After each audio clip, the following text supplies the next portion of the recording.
লবণ, একটা সাবান, 100 গ্রাম শুকনো মরিচ আর দূর হয়ে যাও। আরে এটা তো অনু, জলদি চলো রাজু।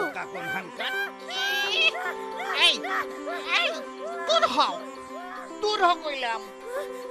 ও কোনো ক্ষতি করবো না, ও শুধু গান শুনতে চাইছে। আমার ছেলে খুবই ভালো, ও স্কুলে যায়। আপনি রাইগা গেলে ওর আরো ক্ষতি হইব। রাগ করেন না, আমি ওরে নিয়ে যাইতেছি।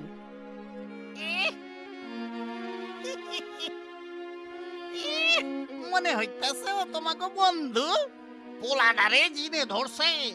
না, তারে জিনে ধরে নাই, অনুর অটিজম আছে, ওরে বুঝন লাগবো। অহন দেহি তোমাকে সব কথাই মাইনা নিতে হইব। মিঠু, মিঠু, এই দোকানদারের এই চিনে ধরছে। মিঠু গেল কই?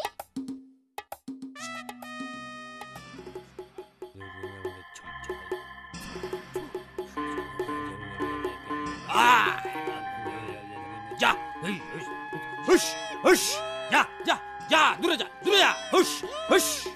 কি? আমি জিন না, আমি জিন তারাই। দাঁড়াও, তোমারে মজা দেখাইতাছি। কি? ওইদিকে জিন আছে? লও লও যাই।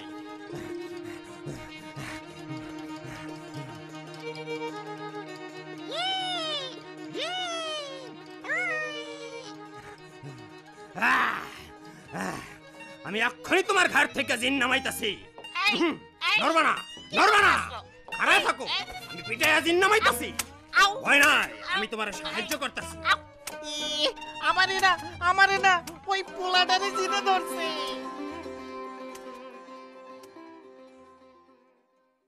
কিছুদিন যাইতে অনু স্কুলে অনেকটা অভ্যস্ত হইয়া গেছে। শিক্ষক আপা তার জন্য একটা রুটিন কইরা দিছে, আর আমাগো শিখাইছে রুটিন দেখা কেমনে তারে সাহায্য করতে হয়, কোথায় ব্যাগ রাখতে হয়, কেমনে টিফিন খাইতে হয়, আর কোথায় জুতা রাখতে হয়, সব কিছুতেই ওরে আমরা সাহায্য করি। আপা ওর জন্য ক্লাসে আলাদা একটা জায়গাও কইরা দিছে যাতে তার সুবিধা হয়। আমরা অনুর ক্লাসের কাজে ল্যাট্রিনে নিয়ে যাইতে আর একসাথে বাড়িতেও নিয়ে যাই। সে আমার আর সম্পার সাথে খুব ভালোভাবেই মিশতে পারে, আর মিঠুও তার সাথে সারাদিন ঘোরাঘুরি করে।